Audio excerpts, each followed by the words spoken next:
1, 2, 3, 4. He's no one, she's no one, we're no one anymore. Welcome to the third installment of Nemo's Co-Pro podcast. I'm Trevor Graves.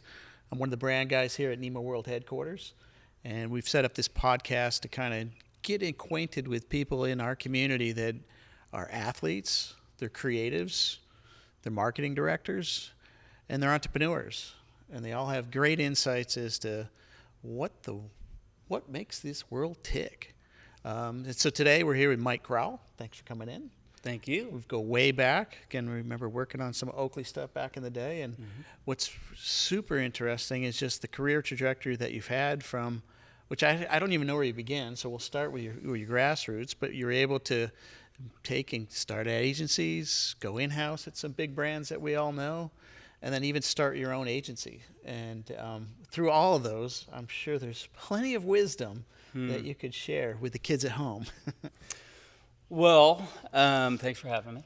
Love to have you. And like I said earlier, I hope this can be at least the third best podcast that you have, since this is the third one.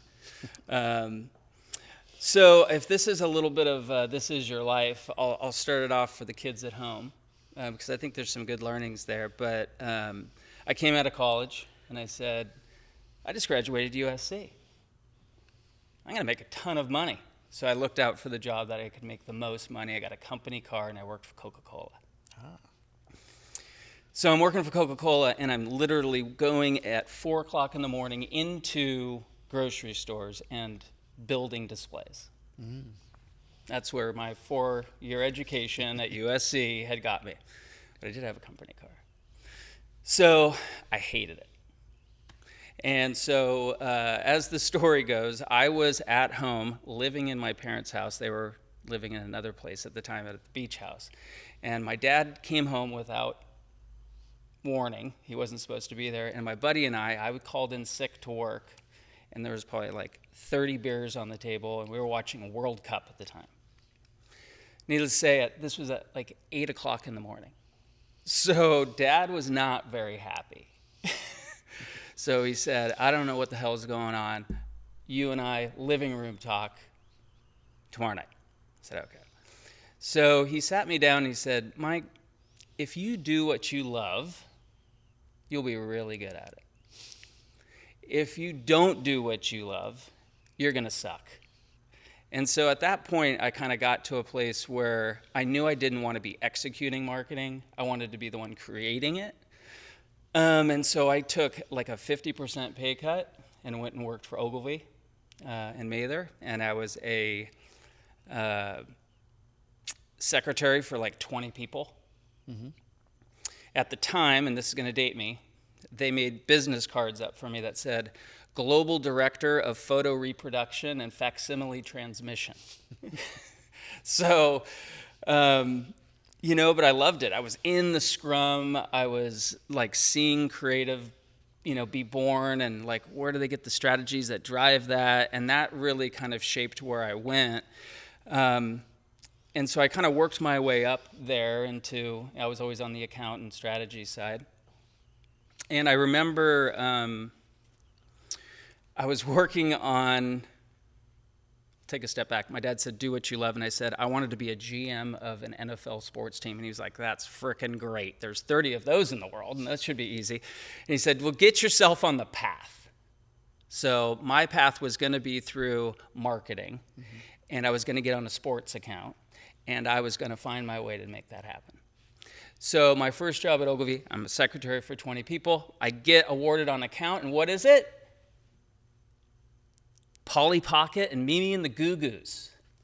Little Mattel dolls for 5 to 8-year-old girls. Not quite on the path. I took it.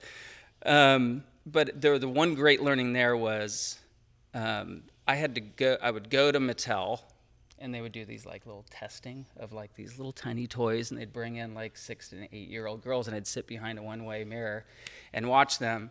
And I think I have no preconceived notions. I have never played with, I never had a sister, and it taught me, really how to listen and learn to really get the insights for strategy. Like, don't come in with an opinion. So anyway, worked through that. Finally got my way into sports. Got on the Adidas account at Chiat. And then from there, did the Impossible is Nothing launch, which was unbelievable learning. That's a big one. That was a big one. And then my boss at the time left Chiat and went to Nike. And about 6 months later, he said, why don't you come on up here and join me? So I did that. Was it that era where Wyden lost the account? Was that to Scheid? Or That was Ribby? before. No, they still had all the business at the time. So I was there when they lost parts of it to Crispin. And So we'll get to that. We can get to that, yeah. Interesting time. But I came up to Nike and I worked in Asia Pacific, and that experience of like coming in with no opinion as I went out into the market and into Asia. And I would go and I'd talk to kids in the streets and like, oh, what do you think of that? And I would be pointing to a Just Do It on the back of a backpack.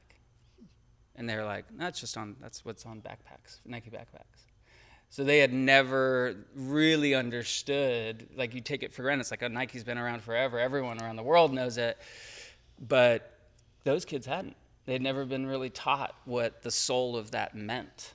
And so it was a great experience of launching Just Do It in Asia, and did that for about two and a half years. Somehow my wife got pregnant. I have no idea how that happened. But nonetheless, twins are on the way, no family around. Oakley calls. It's like 2 miles from her parents' house. I loved Nike. So many smart people, learned so much. But for the betterment of the family, we decided that we were going to go back down and do that, and I became, global marketing director for Oakley. Small title. Small title. And I was kind of bummed about leaving, and then I was like, it's just not going to have the same flavor and the same excitement and all these athletes and all that stuff. And I think I told you the story about 2-3 weeks in. Oh, this one. Yeah, I hear this, ruckus kind of coming down the aisle, and I'm sitting in my cube. I'm like, what is going on? People are yelling. Do you need that back up? Yeah. We'll tag it later. Okay. Yeah. And there's just a lot of commotion. And so I kind of peek up above, and sure enough, there's Jim Gennard, the founder, and Michael Jordan with big old cigars inside, not allowed in the state of California. And there was a HR person going like, Jim, you can't do that. And he goes, I can do what the fuck I want. So great experience there. It was about a year and a half later than Nike called back, the same person who had got me up. Much respect for Adam Roth, who is still at Nike, great mentor of mine. Wow. He ended up moving on and needed someone to take his spot to lead all the communications for the U.S., and that was an unbelievable job working with just like smart people internally and like every athlete you can imagine. Moved on to Nike Golf, as you do after every Olympics. They purge you and put you somewhere else at Nike, and I moved over to Nike Golf and did that for a few years. Went to Microsoft after that. Launched Bing against Google, which was successful in taking care of like Ask Jeeves and Yahoo search and those, but I think it took like 1% out of the gorilla of Google. And did Windows 7 launch there too, which was a biggie. And then Oakley called again, and my boss there said he was retiring, and I went back to be VP of Global Marketing for Oakley. And did that. I was traveling we had finally got control over, the brand had kind of morphed into different things in different places, and finally kind of got our arms around that. And so I was traveling like 175,000 miles a year. Wow. My kids were like this big. Life was moving without me. And so decided to leave that and start my own thing, and I did that for about 10 years. And That was the Hive? that was the Hive. So joined two other guys. They were based in San Diego. And then I said, well, I love Portland. I want to move back and open this office. So I did. One of them came up with me. And then after about 3 or 4 years, I ended up breaking off and just doing my own. And after I did that, COVID hit. And I quickly pivoted. I was working with a lot of private equity firms and building their brands and helping that. And they had a big fractional CMO, interim CMO need. Started doing a lot of that, which was actually great years for me. And one of the private equity firms that I had created a relationship with, and a former Oakley employee and buddy of mine became CEO of a pillow company. Uh-oh. Not Do you a see My the Pillow. parallels now? Not My Pillow. Thank goodness, Not wow. Mike Lindell. No, I actually said when I took that job, I'm taking Mike Lindell down. Wow. I'm taking him down. So it's called Coop Sleep Goods. Okay. The first world's adjustable pillow. So anyway, I worked there for the last 2.5 years and doubled the size of it, and that brings us to today. Here we are. Yeah. Starting all over again. Yeah. So there's the big high arch. Again, there's so many intersections, and so curious about what was going on at those times. And so again, just the wise words of your dad, it sounds like. Do what you love. And you were watching soccer at the time. And so that started your course. So it takes a lot of discipline. So you didn't say what you were taking when you went to college. What were you doing at school? I did marketing. Okay. So you've been on So this my- path the whole time. Yeah, my You're not dad too was far. a banker, and so I worked at the bank in high school. Okay. And I quickly learned, this sucks. Good. So he always was like, come on, let's do this. I'm like, nope, not good with numbers, that good at numbers, and this is way too dry for me. Even though they do great things like fund businesses so they can grow, banks have a great role in purpose. our society. They do. But it just wasn't for me. I just always loved the kind of the creative part and the sociology part of marketing. And so getting into that was kind of my path. And then landing at a Shy at Day. Now, there was at the building that was is a big warehouse or Yeah. something, right? That one? Yeah. That was a cool space. Super cool. Had like a little central park in there, basketball court, played on that every night. Why leave, right? Sounds like a great job. It was great. I will say I got to work with Lee Clow, which was great. Well, I got yelled at by Lee Clow, which was Wait, back up. There's Yeah. a story there. There you don't is. just get yelled at by Lee Clow. So the Adidas account was split between the San Francisco office and the LA office. And so there was another creative director, really smart guy, Chuck McBride. And so he was up in San Francisco. Lee Clow was down in LA. I was the account person down in LA. Everyone else was up in San Francisco because we also had Adidas Golf, which was down in San Diego. So I could do the both. And be the mediator between Lee Clow and Chuck on work. So I'd fly up to San Francisco Tuesday through Thursday, bring back work and show it to Lee. Lee would review the work and have strong opinions, as he's earned. And then I would get to sometimes communicate those back to Chuck, which was equally as fun. So that's where the yelling came from. So we got a big thing in what the name of this podcast is. Why did I space right there? Collective progression is what we're talking about. Yeah. And again, what I don't hear is really a collective progression thread there. It seems like the old school where it was top down, do what I say, not as I do, or was it actually more collaborative because I wasn't there. You were. Right. So I wouldn't say that at all. I think The best cultures that I've been in, and that would go for Chiat and that would go for Nike, are ones that are brutally honest. And you can share your opinion straight up, and you can argue, you can sit in a room, in a conference room, and you really can just leave it all on the table. But when you stand up, you pat each other on the back, and whoever won the argument, you go and you execute behind that vision. And I think that, creative work is so subjective. Very. And so, there's a million different ways to kind of get to solve the problem that you're trying to solve. And whether Lee thought of it the same way as Chuck didn't happen all the time. But I think the conflict between two very powerful creative minds got it to a better place. I can talk to just the manifesto of Impossible is Nothing and how powerful that was. That was not written with the very first version. Mm-hmm. And there was a lot of screaming and yelling and tweaking and eye rolling. Are you kidding me? We're doing this again. But it was that conflict that got it there.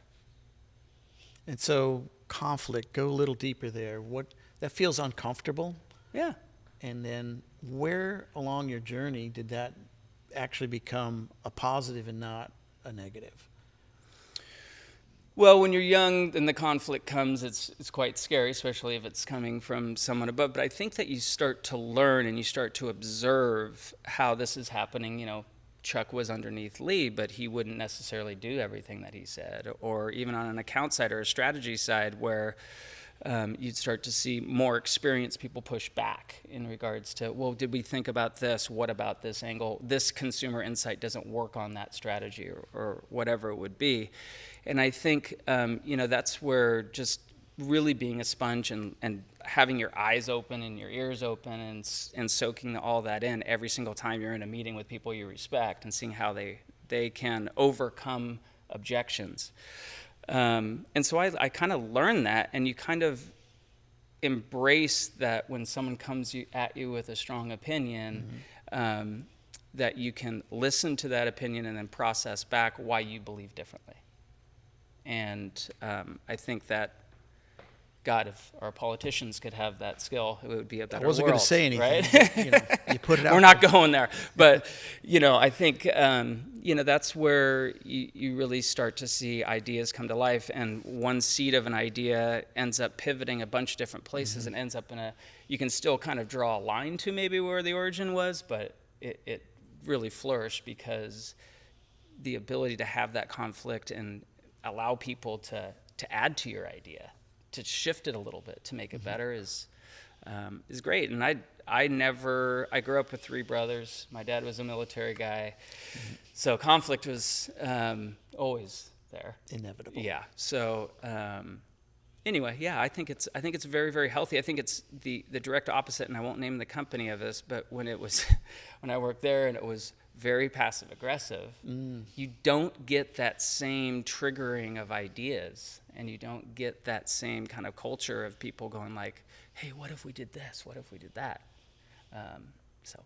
But that's an interesting observation too. So now you're in your 20s working at Chiat, right? About then? Yeah. And so you're learning these really valuable lessons from a great leader, and obviously the industry has embraced Lee Clow and all the visionary thoughts of how advertising is done in the modern world. What a gift. Yeah. And then how was it that he was able to use that leadership skill to inform this culture to be more collaborative in coming up with the solutions, as opposed to, and we'll get into that a little bit later here on just, let's call it the top down. Yeah. We can use other words later, but just, here's a 20-year-old looking at this leader of the agency, and it's a big agency by this time. Mm-hmm. And it's always easy to just, they're not so good, they don't get it. Young people have big ideas, but yet you felt his leadership was something that you respected enough and, mm-hmm. and went with it, and learned a lot. So can you share what that leadership looked like coming from your 20-year-old self? So I'll tell you a story and hope my kids don't watch this, but so I would go in many times, and I'm kind of probably in my 27, 28, 29-year-old self, and I'm part of the strategy, and I'm presenting the work based upon what I think that we're trying to accomplish. Hopefully he's been aligned already on that. And sometimes he would just get so frustrated, and he would, blow up, and he's like, he literally looks like Jesus. Like I'm sitting here going like, oh my gosh, I'm totally letting him down. It would be soul crushing. Mm-hmm. But I will tell you, and this is consistent with not only me, and the reason why I say I hope my kids aren't, like he would pull me outside and go, let's go smoke a cigarette. Mm-hmm. And then he would talk to me, like just person on person. I could tell that he cared about me. He said, I'll never be easy on you, but you'll be better for it. And I was like, okay. And the context of that was he cared about me, and he's going to keep pushing me. And with that, I took with it, and whether it's true or not, that he saw potential in me. Mm-hmm. And I will tell you, like a lot of the creative teams felt the same way. He was hard. Mm-hmm. But if they threaded the needle, he would give them credit. And in front of the company, he would not be the one that said, again, my idea. Ah. He would be the guy that would say, I pushed him, and I pushed him, and I pushed him, and look at the great work that came from it. So I think that there's a genuine nature of that you don't have to be the nicest guy all the time, but as long as you're genuine and you know that someone cares for you, then you know where it's coming from. Does that make sense? It does, but I think it also, at this point, it'd be good to reflect upon the other experience you had. You don't have to name the agencies or the person, but I think you can also reflect upon, it sounded like toxicity of this other leadership style. And then, was there, how did that influence your leadership skills and, your ideas about starting your own agency and leaving some of those things off the table? Mm-hmm. How can I tell a story without giving it away? Well, the good news is this company's gone on to do great things, so it's fine. But it was very hierarchical. Like literally, it was like old Japanese corporate culture where titles defined where you would sit in a room. And so it just sets this tone where people at the table could talk, people not on the table couldn't. And I had come from Nike, and they wanted me to come in as a disruptor, and so I was disruptive. And so I would stand up in the second row, and I would voice an opinion. And nothing would happen in the meeting. They'd be like, okay, thanks, next opinion to go around. And then I'd get back to my office, and I'd get a call from the global CMO, and Mike, can you come down here right now? Yep. Go down there. What the hell are you doing talking to the global GM of blah, blah, blah? I said, I was just voicing my opinion because I believe it. And I just think, again, that to your point of like the top of the totem pole makes all the decisions, there are some brilliant people out there, but no one makes all the right decisions all the time. And there's so much work to go around that you need to empower everyone to like move mountains. And so what I have always taken out of that is, I really try to empower those who I work with. I try to make a real clear vision and expectations of what I am hoping to accomplish. But I want original ideas. I mean, when I worked with Wyden, I would say I want an idea that I would never have thought about, right? So I used to write really good briefs, and I still do that for my team, like write really good strategies, but I want to see it come to life in a way that I wouldn't have got to. Mm-hmm. And that's, you hire good people around you to bring talents that you don't have, Richard Branson said, that he hires people around him that are smarter than him. Why is he hiring it? So. That's a good one. I got to have dinner with him once too. Richard Branson? Yeah. He seems cool. He was, so it was a TED conference in Montreal, and I got invited by some agency at the time that was courting Oakley. And so I went up, and they said, "You're a big fan of Richard Branson?" I said, "Yeah," because I knew he was speaking, and I had told him. "Well, we got you at the table for dinner." So, good news, I got at the table. Bad news, I did not get to sit right next to him, but I was right next to his wife. Mm-hmm. So I talked to his wife for a long time, and he was really kind of quiet. Everyone's talking to him and, asking him questions and all this other stuff. But I could tell, like, he just was, like, not into it.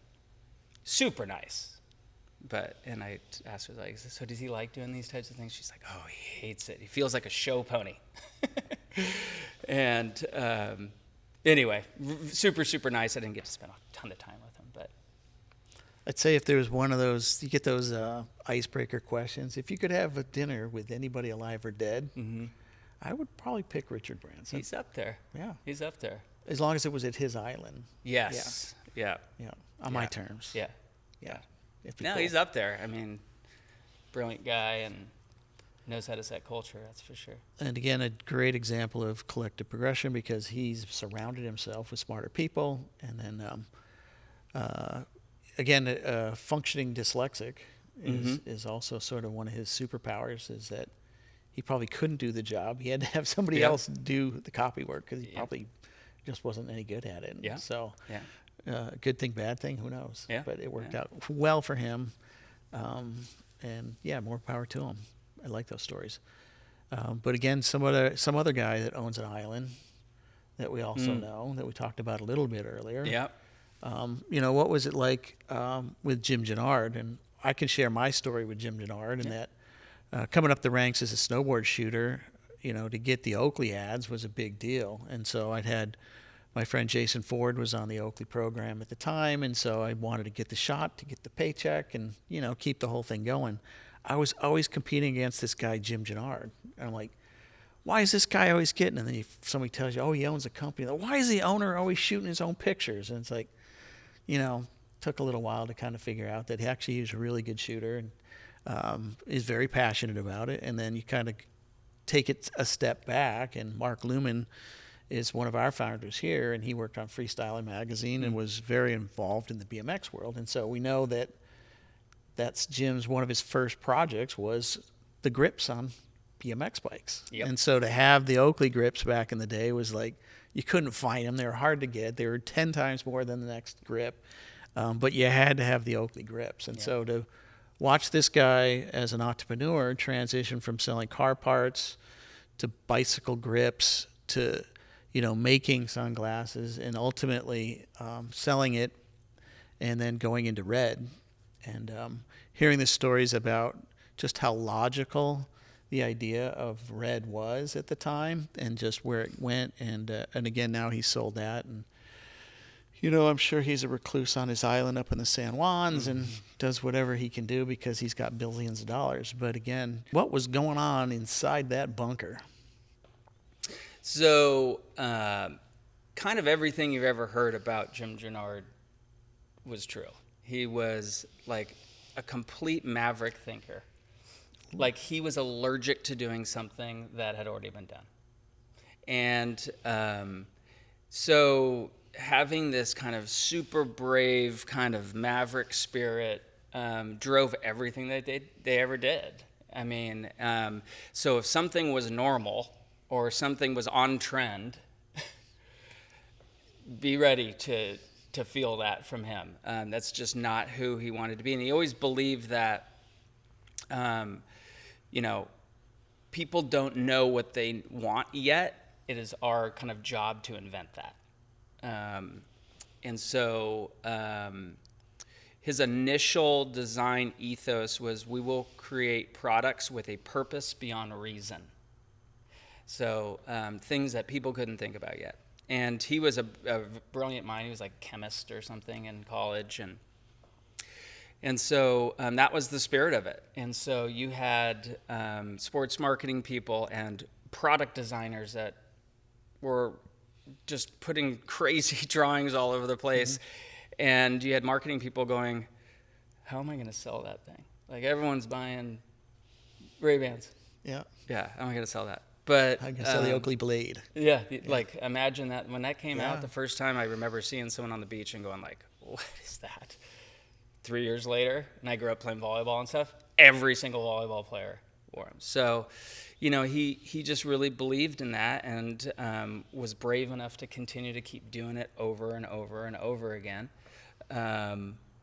and hired people that he believed could be just unconventional. And brave, yeah. Amazing work that he did with the POV camera angle that inspired me. He had, I remember Dave Downing got one of those shots, but that was just like cutting edge to probably get any of that work. Yeah. Great product shot, but just done innovatively. And Yep. so, what's the work you're proud of down there? I think all of the the great marketers, Mike Crowell came up with this great campaign and blah, blah, blah. And I will tell you that the global campaign that we were able to get executed consistently across the world and dimensionalized for different countries and really kind of reignited the authenticity of what that was beyond reason. And so I just told you what the design ethos was. Mm-hmm. So my brilliant idea was actually born from me going in and asking Colin Baden, and we'll get to that story, who was the president at the time, where are all the original design drawings and all of the stuff that Jim had written? And he goes, oh, they're in this little cabinet over here. And I spent the whole day in there just reading all of this stuff. And I found that quote. And I was just like, that's it. That is it. Like, I don't need to create something. That's it. And so we, spun that up not only into how you talk to product, but also talking to the mentality of athletes. You talk to some of these guys that are dropping into these massive waves or going off these massive pipes and catching on to freaking helicopters. I mean, the mentality of the Oakley athlete was pushing so far beyond what was reasonable to go do things. And so that kind of reignited the kind of, passion and that kind of core ethos of what Oakley was. And that was, it was fun to watch it go global. It was fun to see the athletes react to it because, they embodied that. That was a lot of fun. Now, it sounds like you've had so many wins. There has to have been some harder times where you didn't succeed. And there's actually great life lessons in those hard lessons. And so, if, go through your quiver of... There's a lot of those. There were a number of times where at Nike where you would be so sure that the idea was right and have it blown to shreds. And I still remember one for Nike at the time was launching Spark training. Oh, yeah. Remember that? With the Q. Yep, with the Q. And so it was not only important for the launch of Spark training, but it was really important because Under Armour was starting to they had momentum. And so to get into kind of winning the, top of the pyramid, which was the high school football player, we needed to really nail this Spark training. And Wyden came up with this concept, and it was great, and we worked with brand design at Nike, and they blew it out, and we had storefronts, and we had the .com execution. I mean, we literally were like, we're 80% done. We're just going to present this, and let's go shoot.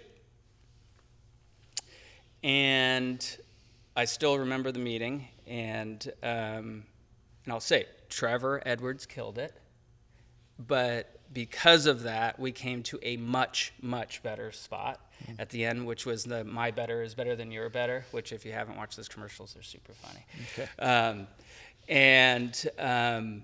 It really kind of, the problem with that first campaign was, we're trying to capture and regain the mentality of that confident high school football player, and it just didn't have the right tone. It just wasn't right on tone. And this my better is better than your better really kind of captured that, and started really kind of a dominoes of different things, including Leave Nothing for football and all of that stuff that really helped Nike kind of regain that. So that's one disappointment that ends up, and I guess the lesson is, and there's a bunch of them. There's a bunch of them when I was on the agency side. Is no one bats 1,000, and you kind of just take some time to figure out, like, what was it? What did I miss? So what is it that you can pull from within yourself not to quit, or to have the insecurity to not try again or keep moving forward? Well, my favorite quote is, the person who thinks he knows everything has a lot to learn. So, my dad always taught me a lot about humility. And so I think that you can, put all the effort in the world into it and think that you're doing everything right. But sometimes it's not right. Sometimes it just doesn't work. And that doesn't do it. It's not necessarily a personal reflection on you, but, you have to be humble enough to say, I got to go dig back in and accept it. And I think when I'm managing people, I'm like, accountability is everything. Just own it, right? And once we own it, now we can go and try to figure out where we're going to go from here. And so I think that's, we're all human. We all make mistakes, and we all sometimes go with all the best intentions in the world to do something great, and it doesn't turn out that way. Way it goes. We got we're back at Nike. Okay. And you also had Microsoft, and so you got these two big juggernaut companies, very different from the tech side to, let's say, the athletic side. Can you talk about working in those two cultures? Takeaways, changes, thoughts? Nike, like I said before, was just that feeling like I told you about Lee Clow I got from Nike. I had so many good people around me that I felt like were looking out for me. So is there one mentor maybe along the way that... There was a lot. Adam Roth was a big one, for sure. Davide Grasso was great. There was Tim Parkinson, who was my first boss when I went into Asia Pacific. He'll, if he ever watches this, just the most angry and funny English guy in the world. And I learned so many English terms that I didn't know actually existed in the language. Like? Taking a bit of a kippah. Tell me more. What does it mean? Mike, what's this brief? Okay, I'll give you two. What's this brief? It's a dog's breakfast. What, were you taking a bit of a kippah? Dog's breakfast means it's a fucking mess. And bit of a kipper means taking a nap. So, we became great friends, and he really, again, just like finding people that you respect, that have, your best intention in mind and are willing to push you to get better. And so many people at Nike were able to spend time in teaching me things. And it wasn't always easy, and it was sometimes very, very harsh, but I will take a all out in front of you honesty, even if it hurts type of culture, over one where you don't really know where everyone's coming from. And I think when it's like that, there's just no trust in the system. And I think that's fundamental to a good business. Trust is a big deal in all the relationships. Yeah. So if you have, we've got, a lot of young people are watching our podcast from colleges, et cetera. And again, finding a mentor isn't always easy, right? Mm-hmm. If you don't have access, how would you find a mentor to be able to help you get to the vision of what you see for yourself? It's a very, very good question. And, if you get yourself on the path to doing what you want to do, right, I think you'll find, that there are people that are usually above you, sometimes around you, that you can learn from. And I think at the end of the day, like, the only way that I built a network of mentors is that I'd work for them, and I was like, they could always rely on me. And so if someone, knows that Mike will be there, I need it done, he'll do, he gives full effort, then I think they're always willing to kind of spend time with you to help you kind of cultivate your talents. So I just would say to, like, all the young people, like, go out and be that dependable, reliable, hardworking person that, if the roles were reversed, that you'd be like, yeah, That guy. I'd spend time on that guy. I'll make it work. Yeah. I'll make it work. Yeah.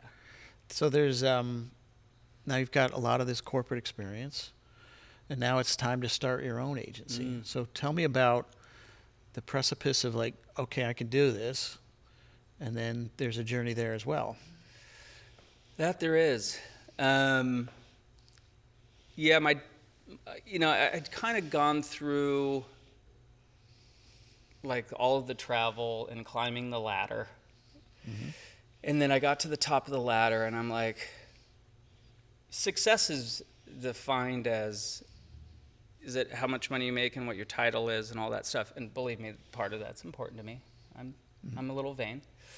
But also part of it is, like, what is my whole life and happiness and family and all that. So I decided that having the independence of doing my own company was worth the risk. And, coming through my background, I always had a paycheck. I always had insurance.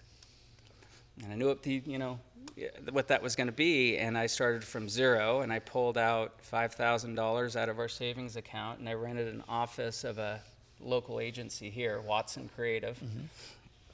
And I just had an office, and I was like, okay, how am I going to start this? And so I started just contacting people that I had worked with, ex-Oakley people, ex-Nike people, and, as they do, they end up spreading out, and they're all not still there. They're doing other things, and it kind of just started project by project, kind of starting to add up. And then once you start to have a couple good wins and you have something to showcase, it helps you get more. And so, I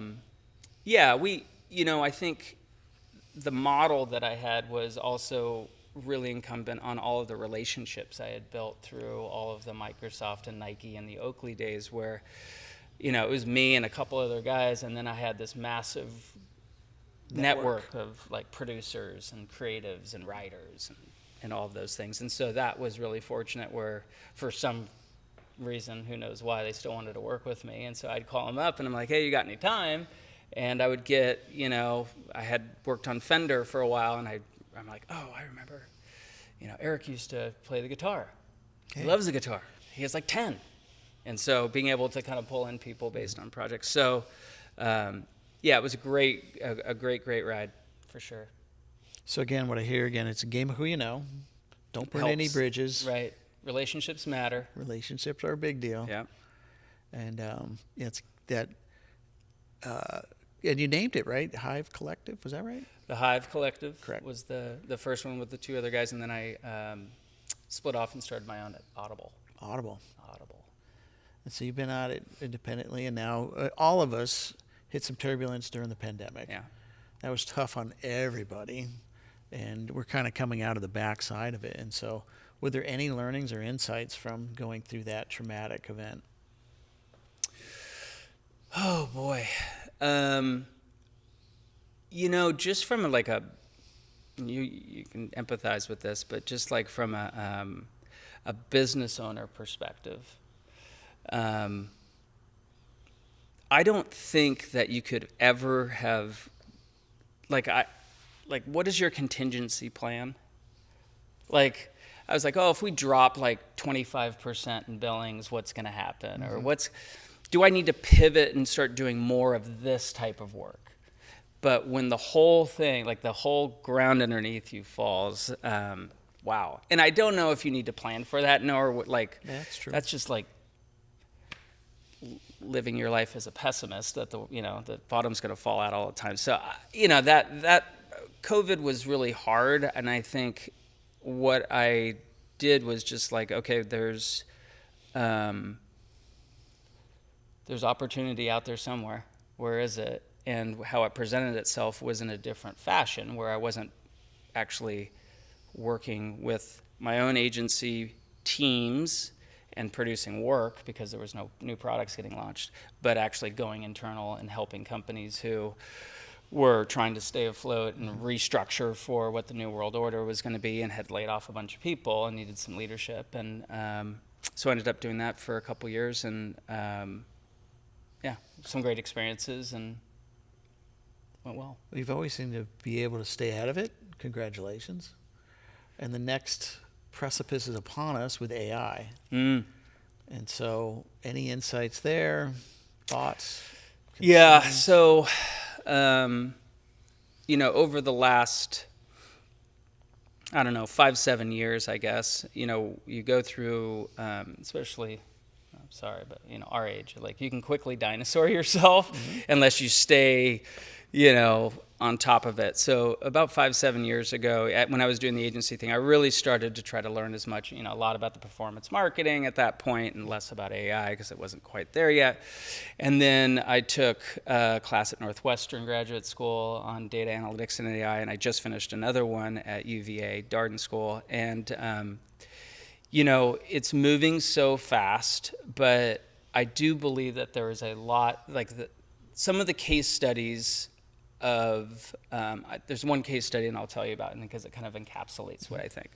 So the case study was, I believe the Washington Post was the first one that really enabled AI to, all of the timely information that was coming in, sports scores or whatever were coming in, and they were using AI to help populate all of their channels with that. And the immediate concern upon implementation of that was, well, what about the writers? They're all going to lose their jobs, right? And what it did is it allowed the writers more time to actually do research and do investigative reporting and do editorials.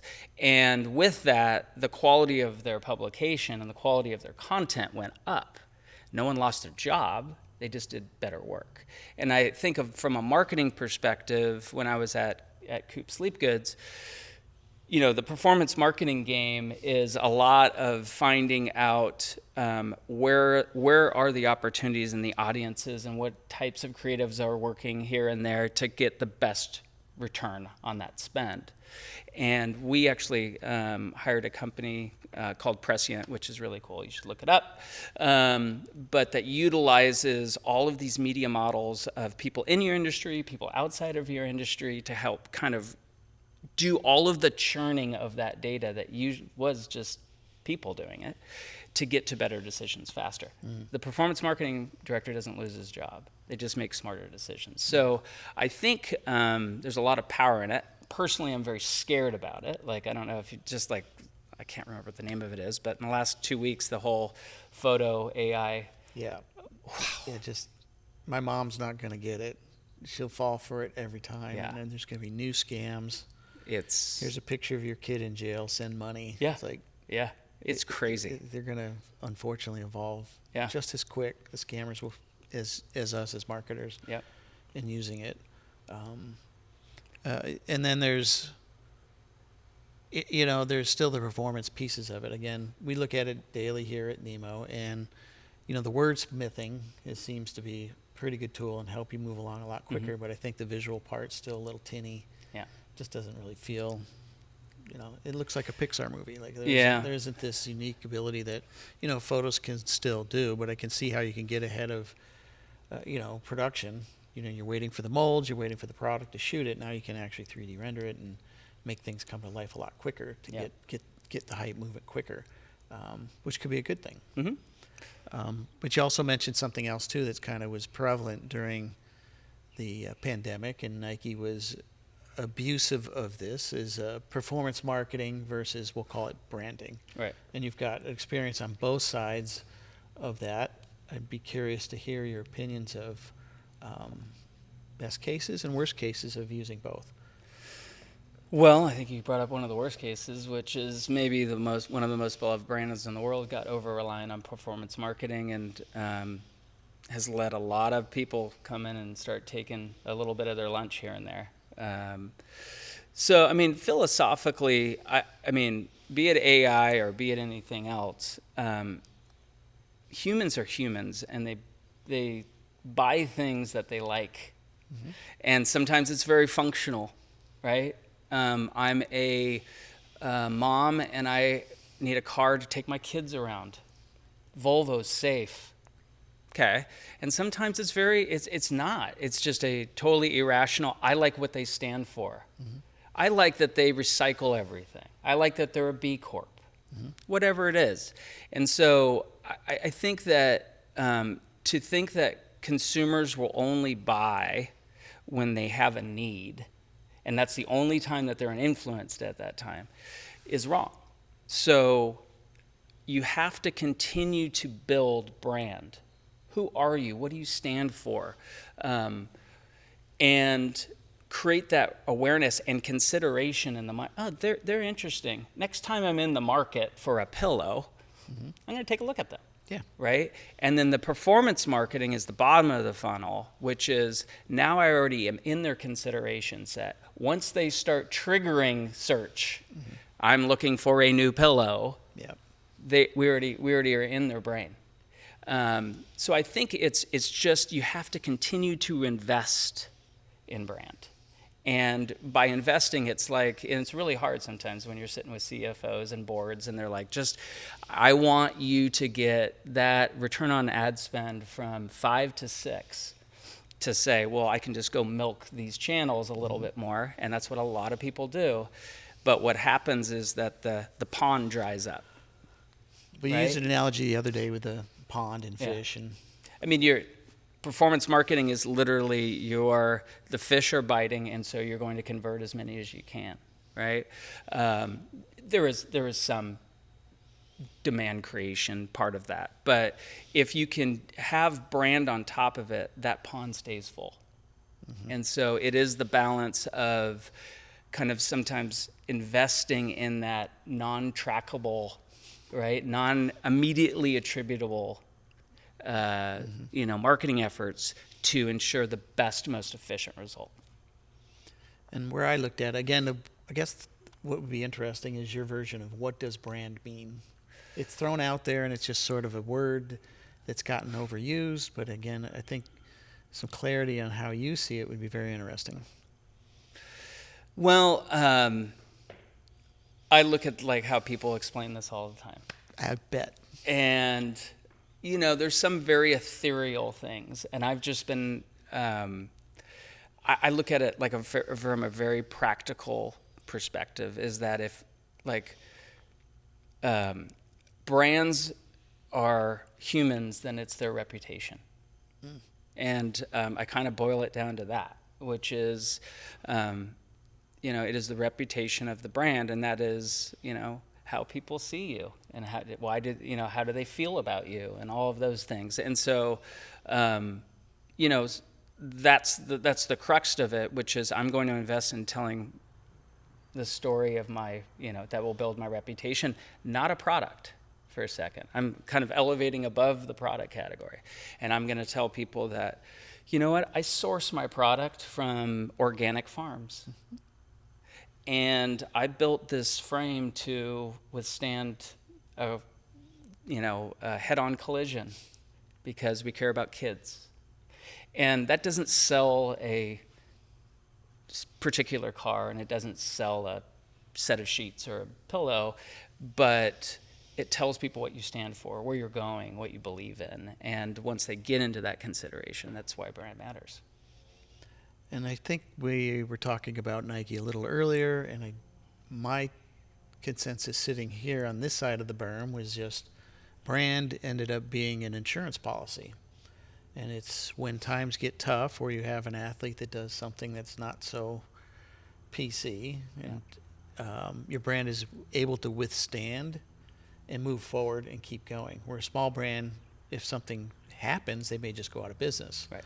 But Nike has built up so much equity over the years, and I also feel that they've been able to tell stories to attract the next 16-year-old athlete to want to be on their product.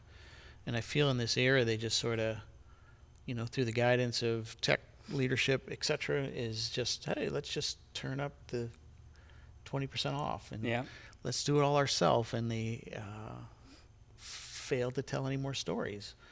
And I think they lost that generation. And this was an opportunity for the good people that came to Nike to share the experience that you had. They wanted to do their best work on campus and weren't given that opportunity and went to other smaller brands to do their best work and are seeing the fruits of that labor now because they're getting some headway. They're getting some movement. Good for them. That's great. Yeah. And I think it's just a harsh lesson because in my career, I've never seen Nike take $25 billion in the shorts. Never has happened. Yeah. See little budgets here and there, but there's so many smart people running that place.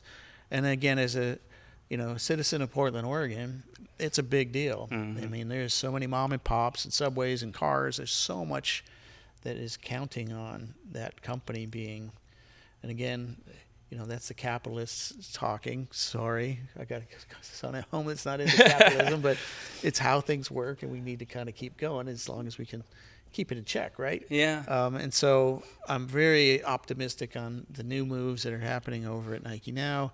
Some of the folks that are in place on the brand sides, I'm really excited about them getting the opportunity to steer those brands and categories and get going again. Because again, it's going to take a couple years to get moving again, unfortunately, and they'll right side. They'll get the ship. They'll get it right. I think what's interesting of like some of these startup companies that have done super well, is kind of the lesson that Nike learns, which is like, and I've worked with like a lot of founder-led companies, and it's so simple when they're starting because there's like, I have a problem, I'm going to go create something, and it's just me, so therefore the brand is me, so my values are super clear.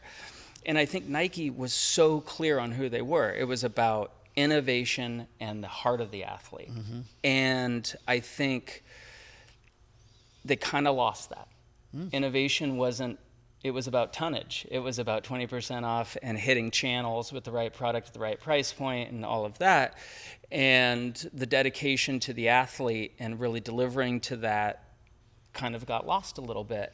I will say that there's no question in my mind they'll be back. There's too many smart people out there, and the heart of that place still lives.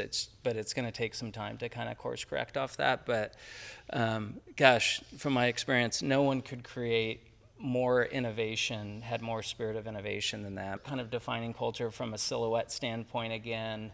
They start really kind of showing that, no, the voice of the athlete, the heart of the athlete's back here. They'll be back. I love it. And then you're moving forward, right? You're a guy that's always moving forward. Is there anything in the crystal ball about what Mike Crowell might do next? It's a very good question. So we'll see what happens. I think that the end game is going to be I am going to start my MBA so I can become a teacher. Never saw that coming. Yeah. Congratulations. Yeah. I think that'd be a good way to go out, right? It'd be an amazing way to go. Yeah. Not out, but just to... Well, Yes. Into the sunset. There you go. Okay. Yeah. So, yeah. All right. That's what we got. That's the podcast for today.